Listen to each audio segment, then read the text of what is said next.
জানাজা পড়াইতে গিয়ে দেখলেন কাণ্ড, দেখলেন মোয়াল এখনো অসুস্থ, এখনো মরে নাই।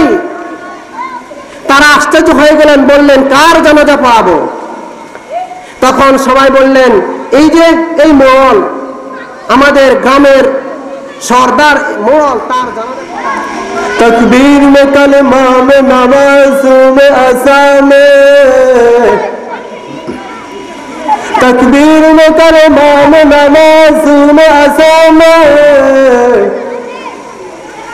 नाम इलाही से मना नाम मुहम्मद, नाम इलाही से मना नाम मुहम्मद।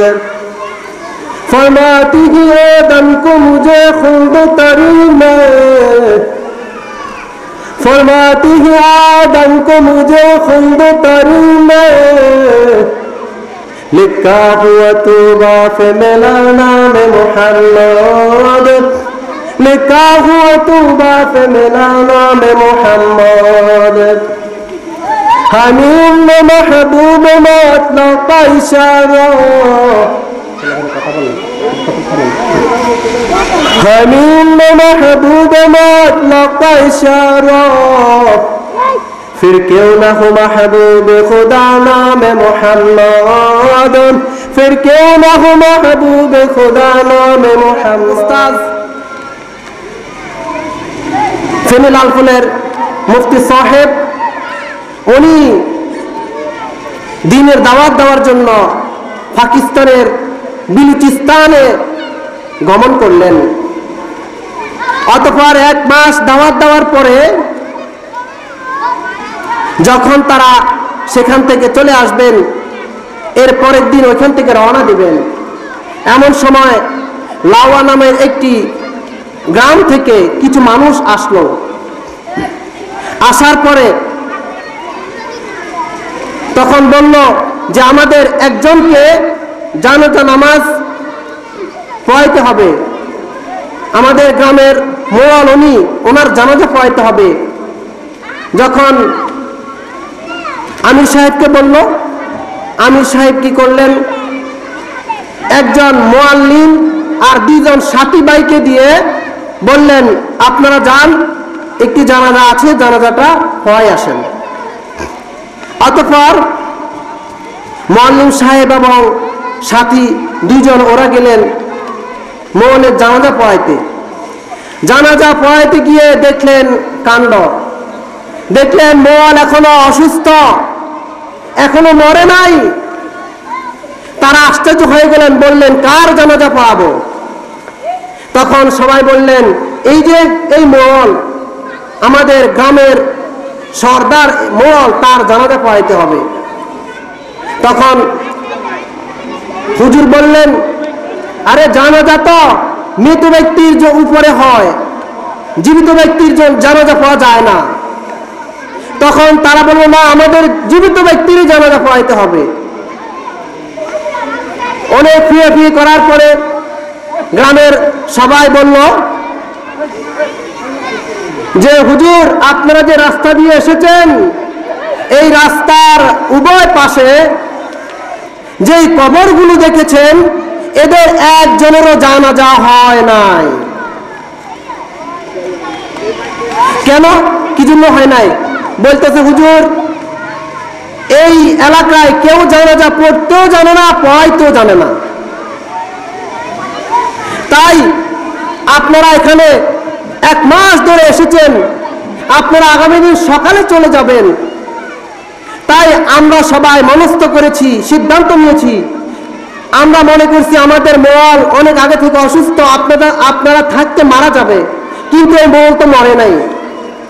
এখন আপনারা আগামী দিন সকালে চলে যাবেন, তাই আমরা প্রত্যেকেই একমত যে আপনারা এই মোয়ালের জীবিত থাকা অবস্থায় এখন জানাজা পড়াই যান, যখন মোয়াল মারা যাবে তখন এই জানাজা দিয়ে আমরা দাফন করে ফেলব।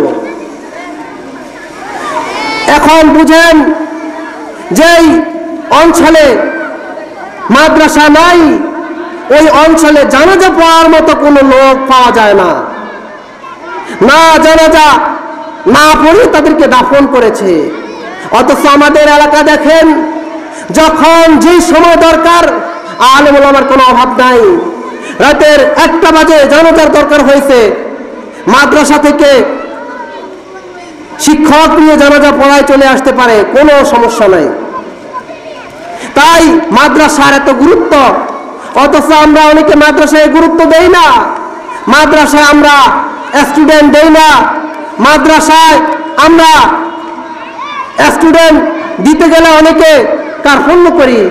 অনেকে আবার দেখা যায় যে সন্তানটা হাত লুলা হয়ে রয়েছে তাকে মাদ্রাসায় ভর্তি করা, অথবা ফাও ল্যাংরা দেয় ব্যাটারি তাকায় উত্তর দিকে যায় দক্ষিণ দিকে, তখন হুজুরকে বলে যে এই সন্তানকে আল্লাহর রাস্তায় মাদ্রাসায় দিয়ে দিলাম।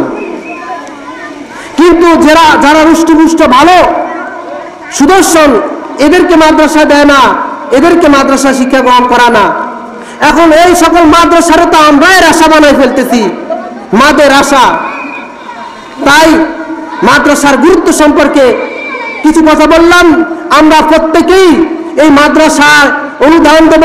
মাদ্রাসার যে সকল আঞ্জাম দরকার, অর্থ দিয়ে, বুদ্ধি দিয়ে, স্টুডেন্ট দিয়ে, নিজেদের সন্তান নাতি নাতনি এদেরকে দিয়ে আমরা মাদ্রাসায় পড়ানোর চেষ্টা করব। এই মাদ্রাসায় কি পড়া হয়?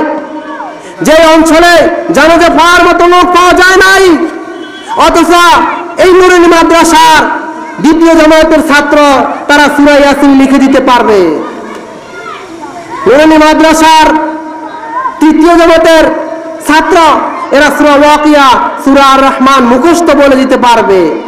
এরা ঈদের নামাজ পড়াতে পারে, এরা তারাবির নামাজ পড়াতে পারে, এরা 2 রাকাত নামাজের 60টি মাসআলা এরা এক টানে বলে দিতে পারে।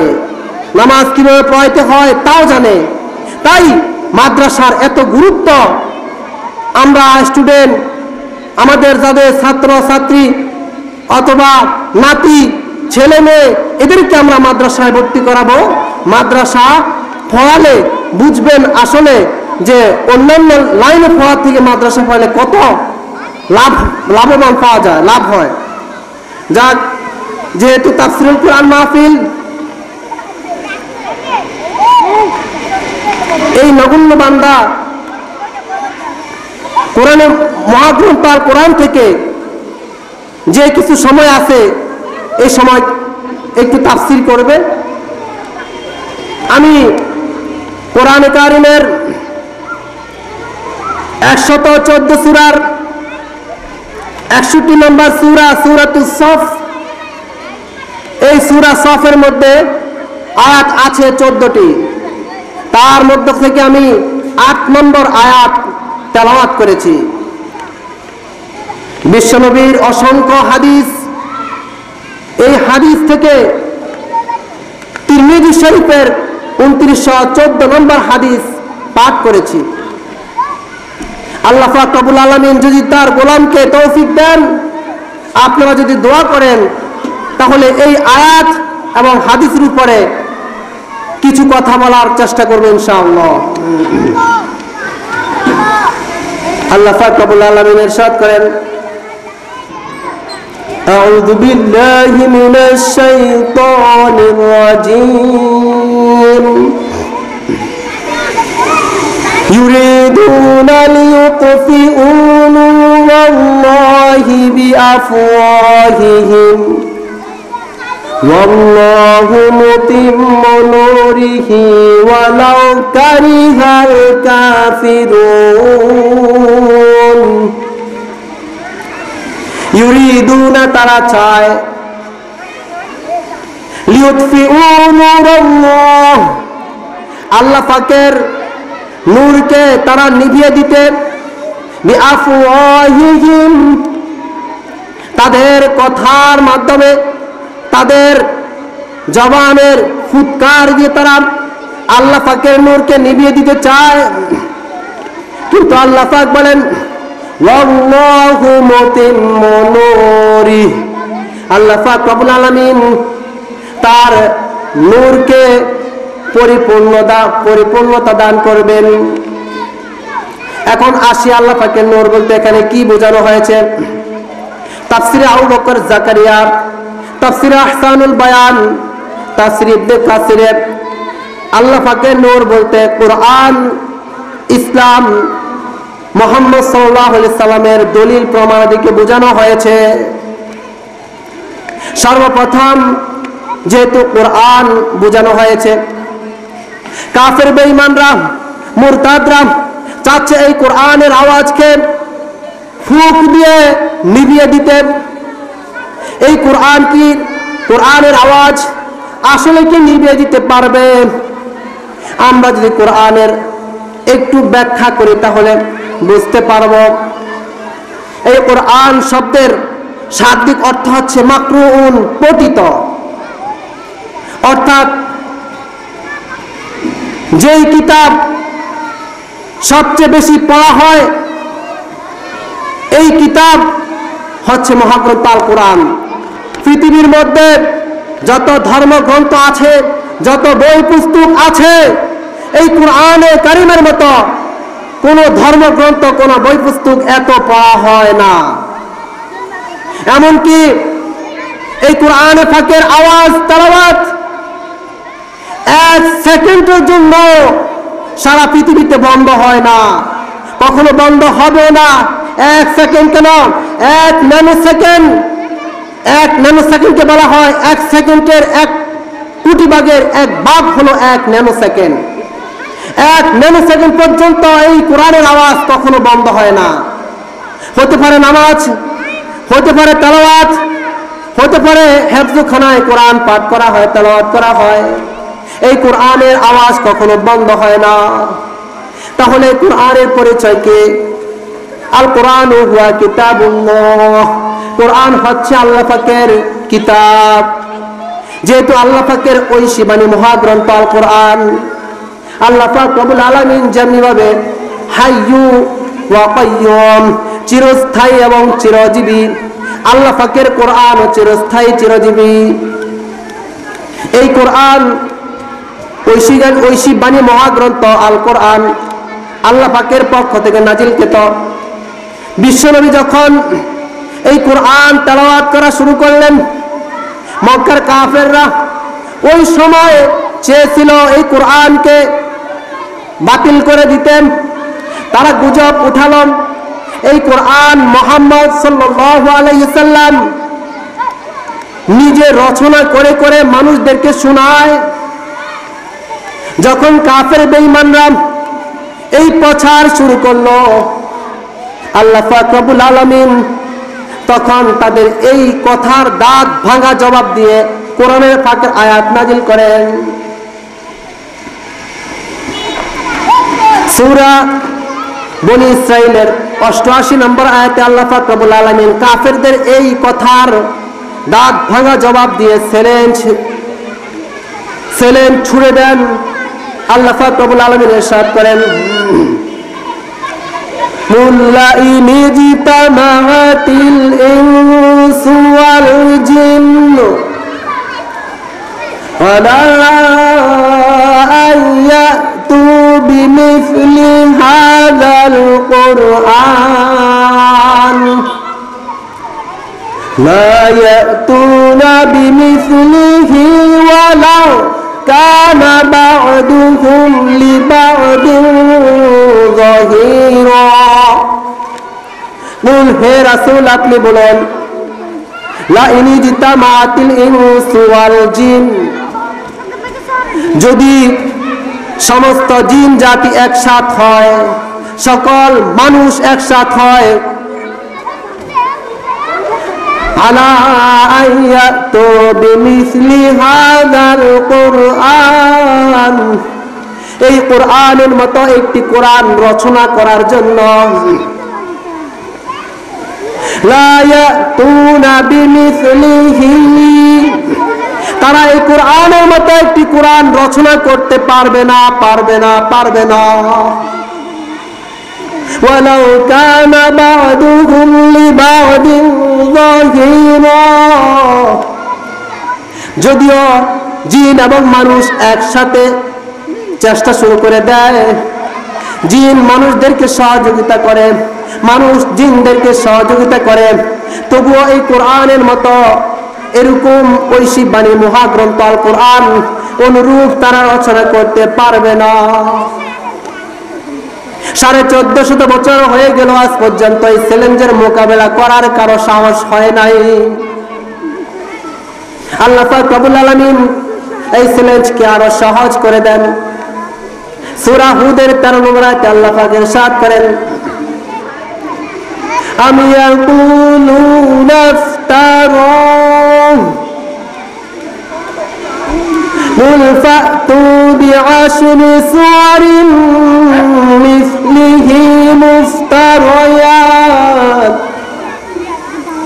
ওয়াদউ মান ইসতাতাতুম মিন দুনিল্লাহ ইন কুনতুম সাদিকিন।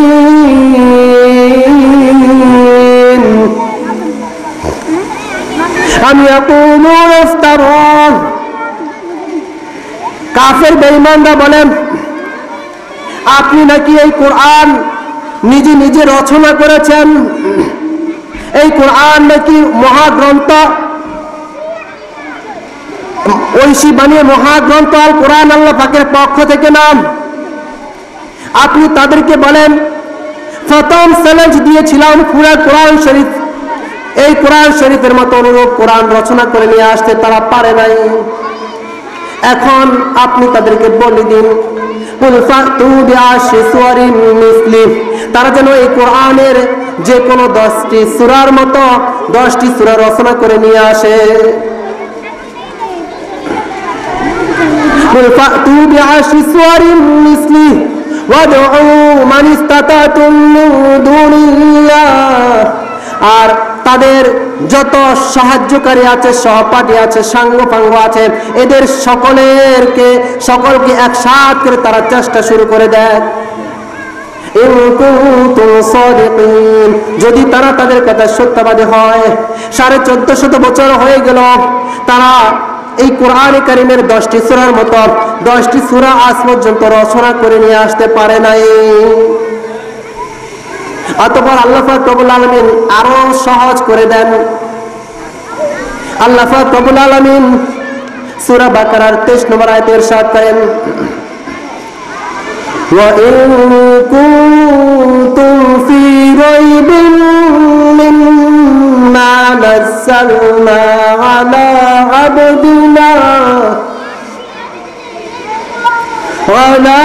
আবদিনা ফাতু বিসূরাতিন মিসলিহি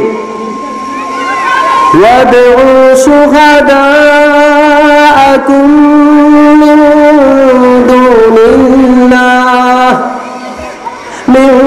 দুনিল্লাহি ইন কুনতুম সাদিকিন ওয়া ইন কুনতুম ফি রাইবিন মিম্মা, আর তারা যদি সন্দেহ পোষণ করেন আমি আমার হাবিবের প্রতি যে কোরআন নাযিল করেছে, নাযালনা আলা আবদিনা ফাতু বিসূরাতিন মিন মিসলি, তারা পুরো কোরআন রচনা করতে পারবে না। এই কোরআন কারীমের 10টি সূরার মতো 10টি সূরা রচনা করতে পারে নাই। অতঃপর সর্বশেষ চ্যালেঞ্জ তাদেরকে ছুঁড়ে দাও, এই কোরআন কারীমের যে কোনো একটি সূরার অনুরূপ একটি সূরা তারা রচনা করে নিয়ে আসে এবং ওয়াদউ শুহাদাআকুম মিন দুনিল্লাহি ইন কুনতুম সাদিকিন, তাদের যত সাহায্যকারী আছে সবাইকে আহ্বান করো, আল্লাহকে ব্যতীত তাদের সকল সাহায্যকারীকে একসাথ করো, তারা চেষ্টা শুরু করে দেয়। যদি তারা তাদের কথায় সত্যবাদী হয়, এই কোরআন আল্লাহ পাকের পক্ষ থেকে বিশ্বনবীর উপর নাজিল কিতাব, এই কোরআনের চ্যালেঞ্জ আজ পর্যন্ত কোন কাফের, মুশরিক, কোন মুরতাদ এই কোরআনের চ্যালেঞ্জ আজ পর্যন্ত মোকাবেলা করতে পারে নাই। এবং কি ফাইল্লাম তাফআলু ওয়া লান তাফআলু, আল্লাহ পাক পরবর্তী আয়াতে বলেন যদি তারা না পারে আর কখনো পারবে না, কখনো পারবে না, কখনো পারবে। ফাত্তাকুন নারাল্লাতী ওয়াকুদুহান নাস ওয়াল হিজারা উইদ্দাত লিল কাফিরিন, তাহলে তারা যেন জাহান্নামের আগুনকে ভয় করে, যেই জাহান্নামের আগুন জ্বালানোর হেজাল হবে মানুষ আর পাথর। তাহলে এই কোরআনে পাক, মহাগ্রন্থ আল কোরআন আল্লাহ পাকের পক্ষ থেকে, এই কোরআনের মোকাবেলা আজ পর্যন্ত কেউ করতে পারে নাই, ভবিষ্যতেও পারবে না। এখন আসি এই কোরআন আল্লাহ পাকের পক্ষ থেকে নাজিল করেছেন। এই কোরআন কেমন মর্যাদাপূর্ণ কিতাব, মহাগ্রন্থ আল কোরআন যে স্থানে সংরক্ষিত ছিল, ওই স্থান সমস্ত জগতের মধ্যে সবচাইতে শ্রেষ্ঠ স্থান লৌহে মাহফুজ। মহাগ্রন্থ আল কোরআন যেই ফেরেশতার মাধ্যমে নাজিল হয়েছে, ওই ফেরেশতা সবচাইতে দামি ফেরেশতা জিবরাইল আলাইহিস সালাম। মহাগ্রন্থ আল কোরআন যেই পাহাড়ের মধ্যে নাজিল হয়েছে, ওই পাহাড় পৃথিবীর মধ্যে সবচাইতে দামি পাহাড় জাবালে নূর। মহাগ্রন্থ আল কোরআন যে মাসে নাজিল হয়েছে, ওই মাস 12 মাসের মধ্যে সবচাইতে দামি মাস রমজানুল মুবারক। মহাগ্রন্থ আল কোরআন যেই রাতে নাজিল হয়েছে, ওই রাত সবচাইতে দামি রাত, লাইলাতুল কদরি খায়রুম মিন আলফি শাহর, যে রাত 1000 মাসের থেকে উত্তম। অতঃপর এই কোরআন যে নবীর উপর নাজিল হয়েছে, এই নবী কেমন নবী, যিনি নবীদের নবী, রাহমাতুল লিল আলামিন, শাফিউল মুসলিমিন, সাইয়্যিদুল মুরসালিন, সাইয়্যিদুল আম্বিয়া, সাইয়্যিদুল মুআল্লিমুল মালায়েকা, ইমামুল আম্বিয়া, ইমামুল মুরসালিন, রাহমাতুল লিল আলামিন, মুহাম্মাদুর রাসূলুল্লাহ সাল্লাল্লাহু আলাইহি ওয়াসাল্লাম। কেমন নবী আমরা পেয়েছি, কেমন নবীর উপর এই কোরআন নাজিল হয়েছে। আল্লাহু আকবার। যেহেতু সূরা সাফের আয়াতের মধ্যে বলেছিলাম, ইউরিদুনা লিউতফিউ নূরাল্লাহ বিআফওয়াহিহিম, যে কাফের বেঈমানরা এই কোরআনের নূর তথা কোরআন, ইসলাম এবং বিশ্বনবীর সকল দলিল প্রমাদি তারা বাতিল করতে চায়, পৃথিবী থেকে নিশ্চিহ্ন করে দিতে চায়, কিন্তু তারা কখনো পারবে না। বিশ্বনবী মুহাম্মদুর রাসূলুল্লাহ সাল্লাল্লাহু আলাইহি সাল্লাম, ওনার যে মর্যাদা, যে শান, সামান্য একটু বলার চেষ্টা করে। আল্লাহ পাক রব্বুল আলামিন পৃথিবীতে যত নবী রাসূল প্রেরণ করেছেন, প্রত্যেকের নিকট জিবরাইল আলাইহিস সালাম এসেছেন। মাওয়াহিদুল লাদুনী একটি কিতাব আছে, ওই কিতাবের মধ্যে উল্লেখ আছে জিবরাইল আলাইহিস সালাম কোন নবীর নিকট জীবনে কতবার এসেছেন। হযরত আদম আলাইহিস সালামের কাছে এসেছেন পুরা জিন্দেগিতে 12 বার। হযরত নূহ আলাইহিস সালামের কাছে এসেছেন 50 বার। হযরত ঈসা আলাইহিস সালামের কাছে এসেছেন 10 বার। হযরত ইব্রাহিম আলাইহিস সালামের কাছে এসেছেন 42 বার। হযরত মূসা আলাইহিস সালামের কাছে এসেছেন 400 বার। হযরত ইউনূস আলাইহিস সালামের কাছে এসেছেন 4 বার। হযরত ইদ্রিস আলাইহিস সালামের কাছে এসেছেন 4 বার। হযরত আইয়ুব আলাইহিস সালামের কাছে এসেছেন 3 বার। এবার শুনেন আমাদের নবীর কদর কত, আমাদের নবীর সম্মান কত, আমাদের নবী কেমন নবী। আমাদের নবীর নিকট জিবরাইল আমিন কতবার এসেছেন। ওয়ালাম্মা নাযালা জিবরাইল আলা মুহাম্মদ ইবনে আব্দুল্লাহ 124,000 মাররা, এই জিবরাইল আমিন ইসলামের নবী মুহাম্মদ আব্দুল্লাহর পুত্র মুহাম্মদ সাল্লাল্লাহু আলাইহি ওয়াসাল্লামের কাছে 63 বছর জিন্দেগিতে 23 বছর নবুয়তি জীবনে এসেছেন 24,000 বার। 24,000 বার। আরিফু কদর নবীকুম, এবার বুঝো তোমাদের নবীর সম্মান কত। আরিফু কদর নবীকুম, এবারে অনুমান করো তোমাদের নবীর মর্যাদা কত। তোমাদের নবীর সম্মান মর্যাদা এই দলিল প্রমাদি তারা নিভিয়ে দিতে চায়, তারা কি আসলে কখনো পারবে? আমাদের নবীর কথা তো আমরা বলবই। যদি বিধর্মী ইহুদি খ্রিস্টান এরা আমাদের নবীর প্রশংসা করে, তাহলে বুঝতে হবে যে আমাদের নবীর মতো শ্রেষ্ঠ নবী আর জগতে আসে নাই, আসবেও না। শত্রু কখনো আরেক শত্রু প্রশংসা করবে না। যদি কোনো শত্রু বুদ্ধিমান হয়, তার পরবর্তী শত্রু যদি ঠিকই জ্ঞান গরিমা সব দিক দিয়ে উচ্চমানের হয়, তাহলে ওই শত্রু হলেও তার গুণের প্রশংসা করবে, ঠিক কিনা? ইংরেজ ঐতিহাসিক ফিকে হিট্টি আমাদের নবী মুহাম্মদ সাল্লাল্লাহু আলাইহি সাল্লাম সম্পর্কে বলেন, মুহাম্মাদুর রাসূলুল্লাহ was not a prophet and simple religious leader, but also he was probably politician and past president of the Islam Republic of Medina. ইসলামের নবী মুহাম্মদ সাল্লাল্লাহু আলাইহি সাল্লাম শুধু সাধারণ একজন ধর্মপ্রচারক নয়, তিনি ছিলেন সারা বিশ্বের মধ্যে সবচাইতে ন্যায়পরায়ণ শাসক। ইসলামী বিশ্বের এবং মদিনা রাষ্ট্রের প্রথম প্রেসিডেন্ট মুহাম্মদুর রাসূলুল্লাহ সাল্লাল্লাহু আলাইহি সাল্লাম।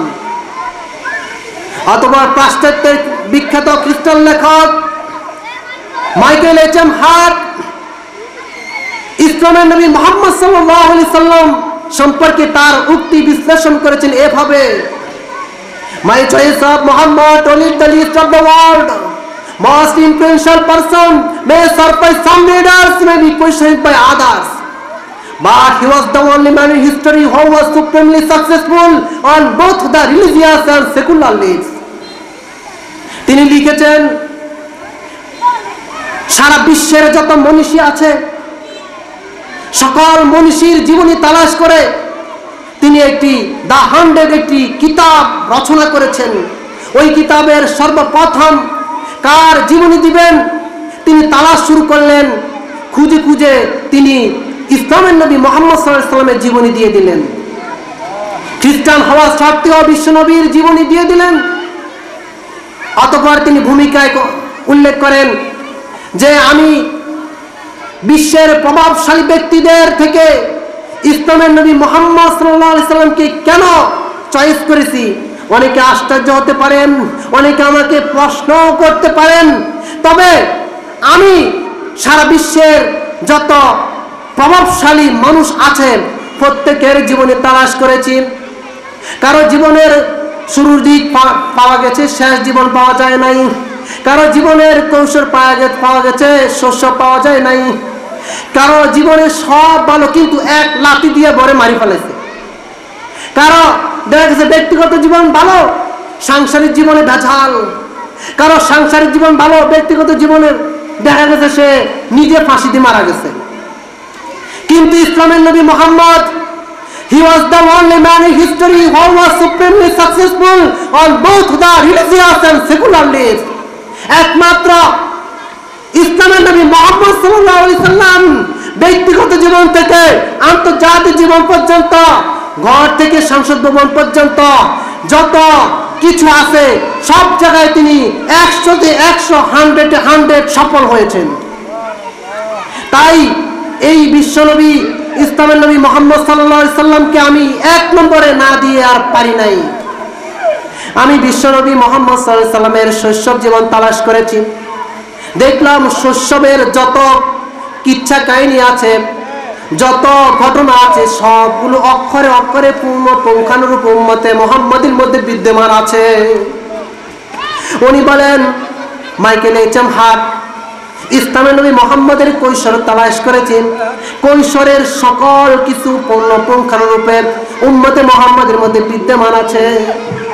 অতঃপর বলেন, আমি বৃদ্ধ কাল তালাশ করেছি, তাও দেখলাম পুঙ্খানুরূপে সবকিছু অক্ষত অবস্থায় আছে, কিছুই বাদ যায় নাই। আমাদের নবী কিভাবে ঘুমাইতেন, কিভাবে খাইতেন, কিভাবে স্ত্রী ব্যবহার করতেন, কিভাবে সন্তান লালন পালন করতেন, কিভাবে পরিবার চালাইতেন, কিভাবে সমাজ চালাইতেন, কিভাবে রাষ্ট্র চালাইতেন, সব কিছু উম্মতের মধ্যে বিদ্যমান আছে। তাই তিনি খ্রিস্টান হওয়া সত্ত্বেও ইসলামের নবী মুহাম্মদ সাল্লাল্লাহু আলাইহি সাল্লামকে তিনি প্রাধান্য দিয়ে 1 নম্বর স্থান দিয়েছেন। সুবহানাল্লাহ। আর আমাদের কিছু নাস্তিক বেঈমান আছে যারা বিশ্ব নবীকে অনেক রকম অনেক কথা বলে গালি দেয়। তোমরা শুনে রাখো, তোমরা বিশ্ব নবীর মর্যাদা যতই তোমরা গালমন্দ করো, যতই কটূক্তি করো, বিশ্ব নবী তোমরা চুল ছাড়াও কিছু করতে পারবা না। তাই এই বিশ্ব নবীর উপরে এই কোরআন নাজিল হয়েছে। এই কোরআন যেহেতু যেই স্থানেই পৌঁছেছে ওই স্থান সবচেয়ে দামি হয়ে যায়। এই কোরআন এত মর্যাদা, এই কোরআন যেই জায়গায় স্পর্শ হয় ওই জায়গাটা দামি হয়ে যায়। সাধারণ একটি রুমাল মানুষের পায়ের তলায় পড়ে থাকে, কিন্তু যখন কোরআনের স্পর্শ আসে, কোরআনের সাথে ওই রুমালটি লাগার সাথে সাথে ওই রুমালটি দামি হয়ে যায়। যদি কারো পায়ের তলায় পড়ে যায় অথবা মাটিতে পড়ে যায় হাত থেকে, তখন কোরআনের সাথে যে গিলাফ লাগানো হয়েছে ওই গিলাফ তুলে মানুষ চুমু খায়। এই কোরআন যেরকম গিলাফকে দামি করেছে, একটি কাঠের রেয়াল কত কাঠেই বাজার মধ্যে আছে, কিন্তু যে কাঠের উপরে কোরআন রাখছেন ওই কাঠ দামি হয়ে গিয়েছে। অতঃপর এই কোরআন যেহেতু সব কিছুকে দামি বানিয়ে দেয়, তাহলে মানুষকে কি দামি বানাবে না? যদি আমরা আমাদের ব্যক্তি জীবন এই কোরআন দিয়ে সাজাই, আমাদের ব্যক্তি জীবন দামি হয়ে যাবে। যদি আমাদের পারিবারিক জীবন এই কোরআন দিয়ে সাজাই, পারিবারিক জীবন দামি হয়ে যাবে। যদি আমাদের সমাজ এই কোরআন দিয়ে সাজাই, কোরআনের আইন দিয়ে সাজাই, সমাজ দামি হয়ে যাবে। রাষ্ট্রকে যদি এই কোরআনের আইন দিয়ে সাজানো হয়, রাষ্ট্র দামি হয়ে যাবে। এমনকি সারা বিশ্বকে যদি এই কোরআন দিয়ে সাজানো হয়, সারা বিশ্ব দামি হয়ে যাবে। তারা চায় এই কোরআন বিশ্বনবীর আদর্শ এবং ইসলামকে ফু দিয়ে নিভিয়ে দিতে, কিন্তু আল্লাহ পাক বলেন ওয়াল্লাহু মুতিম্মু নূরি। আল্লাহ পাক রব্বুল আলামিন তার কোরআন, ইসলাম এবং বিশ্বনবী এই সকল কিছুকে পরিপূর্ণ দান করবেন, পরিপূর্ণতা দান করবেন।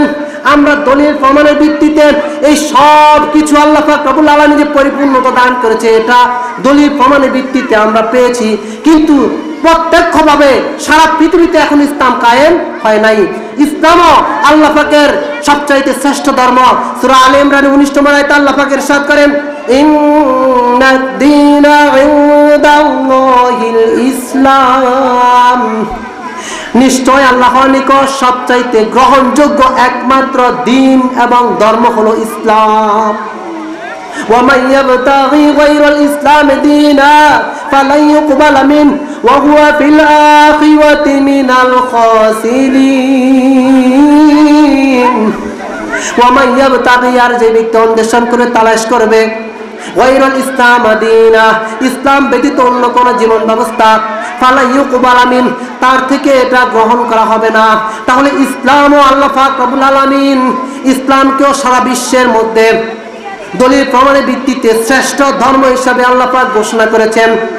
তাহলে এই কোরআন তারা কখনো নিঃশ্বাস করতে পারবে না। আল্লাহ পাক রব্বুল আলামিন এই কোরআনের শুরুতে ইরশাদ করেন যালিকাল কিতাবু লা রাইবা ফীহি হুদাল লিল মুত্তাকিন। This book there is no doubt in it is a guide those who guard against evil. এটি এমন একটি গ্রন্থ যাতে কোনো সন্দেহ নাই, সন্দেহের অবকাশ নাই। মহাগ্রন্থ আল কোরআন সম্পর্কে ডক্টর মরিস বুকাইলি তিনি কোরআন, বিজ্ঞান এবং বাইবেল এই কিতাবের মধ্যে উল্লেখ করেন The Holy Quran does not contain a single statement is assailable from a modern scientific point of view. কোরআনের এমন একটি তথ্য নেই যা বর্তমান আধুনিক বিজ্ঞানের সাথে সাংঘর্ষিক। তাহলে মহাগ্রন্থ আল কোরআন যেইখানেই রাখা হোক, এখানেই ওই স্থানে দামি হয়ে যায়। আল্লাহু আকবার। অতঃপর সূরা সাফের যে আয়াত তেলাওয়াত করেছিলাম, আল্লাহ পাক বললেন ওয়াল্লাহু মুতিম্মু নূরিহি, আল্লাহ পাক রব্বুল আলামিন তার এই নূর তথা বিশ্বনবীর দলিল প্রমাদে কোরআন এবং ইসলামকে পরিপূর্ণতা দান করবেন। আসলে কি দান করবেন? অবশ্যই দান করবেন। এই সারা বিশ্বের মধ্যে ইসলাম কায়েম হয়ে যাবে। হাদিস আছে কই? তিরমিজি শরীফের 42 নম্বর হাদিস, قال رسول الله صلى الله عليه وسلم لا يبقى على ظهر الارض بيت مدر وبر الا ادخله الله كلمه الاسلام بعز عزيز وذل ذليل। এমন এক সময় আসবে যেই সময় কোনো কাঁচা পাকা ঘর বাকি থাকবে না। কোনো হোয়াইট হাউস বলক, সংসদ ভবন বলক, নেতানিয়াহুর বাড়ি বলক, সেই ডোনাল্ড ট্রাম্প বলক, সেই বারাক ওবামা, সেই হিলারি ক্লিন্টন, জো বাইডেন, প্রত্যেকের ঘরে ঘরে ইসলাম প্রবেশ করবেই করবে। এমনকি যারা ইসলামকে গ্রহণ করবে তাদের মধ্যে দুই শ্রেণী। হাদিসে বলেন বিইজ্জি আজিজিন ওয়া যুল্লি জালিল, সম্মানিতরা সম্মানের সাথে ইসলাম কবুল করবেন, আর লাঞ্ছিতরা লাঞ্ছিত অপদস্থ হয়ে ইসলামকে কবুল করবেন।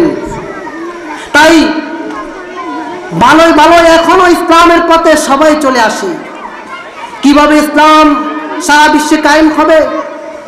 ইমামে মাহদী এবং ঈসা আলাইহিস সালাম যখন পৃথিবীতে আগমন করবেন, ইমামে মাহদী এবং ঈসা আলাইহিস সালামের যৌথ ফিডা খেয়ে সকল মানুষ তখন ইসলামের দিকে দৌড়ানো শুরু করবে।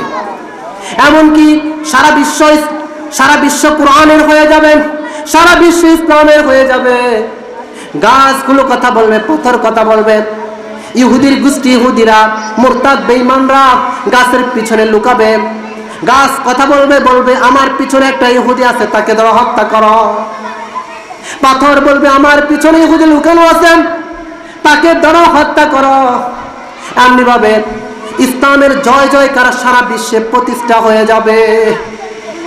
তাই আল্লাহ রাসূল বলেন, যারা চাচ্ছে ইসলামকে পৃথিবী থেকে নিশ্চিহ্ন করে দিবে, কিন্তু তারা কখনো পারবে না। কারণ আল্লাহ রাসূল বলেন আল ইসলামু আউয়ালুহা ওয়াল মাহদি ওয়াসাতুহা ওয়া ঈসা ইবনে মারইয়াম আখিরুহা। এই ইসলামের প্রথম সারির দায়িত্ব আমি রাসূল, মদের সারির দায়িত্ব আসবে ইমামে মাহদি, শেষ সারির দায়িত্ব আসবে ঈসা ইবনে মারইয়াম আলাইহিস সালাম। এই ইসলামের কেউ পশমও ছিঁড়তে পারবে না। তাই এখনো ভালোই ভালোই প্রত্যেকেই দিন ইসলামের পথে চলে আসেন, কোরআনের রাজ কায়েম করে, কোরআনের সমাজ গড়ার চেষ্টা করে, ব্যক্তি জীবন থেকে শুরু করেন আন্তর্জাতিক জীবন পর্যন্ত। যেহেতু ইসলাম প্রতিষ্ঠা হবে, আমাদেরকেও এখন ইসলামের প্রতি ঝুঁকতে হবে।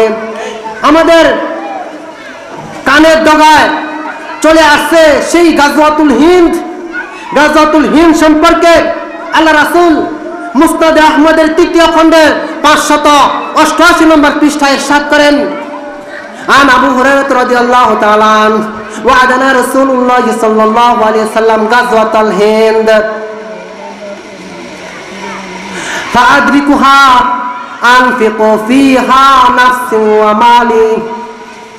আবু হুরায়রা রাদিয়াল্লাহু তাআলা আনহু বলেন, আল্লাহ রাসূল গাজওয়াতুল হিন্দ সম্পর্কে আমাদেরকে প্রতিশ্রুতি দিয়েছেন, আমি যদি গাজওয়াতুল হিন্দ পেয়ে যাই তাহলে আমি আমার সমস্ত সম্পদ এবং জীবন ওই যুদ্ধের জন্য উৎসর্গ করে দেব। ফাইন উক্তালু ফিহা মিন আফদালিশ শুহাদা, যদি আমি এই গাজওয়াতুল হিন্দ ভারতীয় উপমহাদেশের যুদ্ধের মধ্যে শহীদ হয়ে যাই, আমি হব সবচাইতে শ্রেষ্ঠ শহীদ। ওয়া আনির জিউ, যদি আমি ফিরে আসি তাহলে আমি হব আবু হুরায়রা আল মুহাররির, আমি হব জাহান্নাম থেকে মুক্ত। অর্থাৎ জাহান্নাম 2 ব্যক্তির জন্য হারাম করা হয়েছে। এক হলো যারা হযরত ঈসা আলাইহিস সালামের সাথে যোগ দিবে তাদের জন্য জাহান্নাম হারাম। আরেক হলো যারা গাজওয়াতুল হিন্দে অংশগ্রহণ করবে তাদের জন্য জাহান্নাম হারাম। তাই গাজওয়াতুল হিন্দের জন্য আমরা প্রস্তুতি গ্রহণ করি। সেই সিরিয়া মুসলমানদের দখলে চলে এসেছে, ফিলিস্তিনও আমরা আশাবাদী চলে আসবে, আফগানিস্তান তো চলেই এসেছে। এখন আমরা প্রস্তুত হয়ে যাই, এই ভারতীয় মহাদেশ মুসলমানদের দখলে চলে আসবে ইনশাআল্লাহুল আজিজ। আল্লাহ আমাদের সবাইকে সেই গাজওয়াতুল হিন্দ অংশগ্রহণ করার জন্য তৌফিক এনায়েত করুন, আমিন। আল্লাহ এই মাহফিলকে কবুল করুন।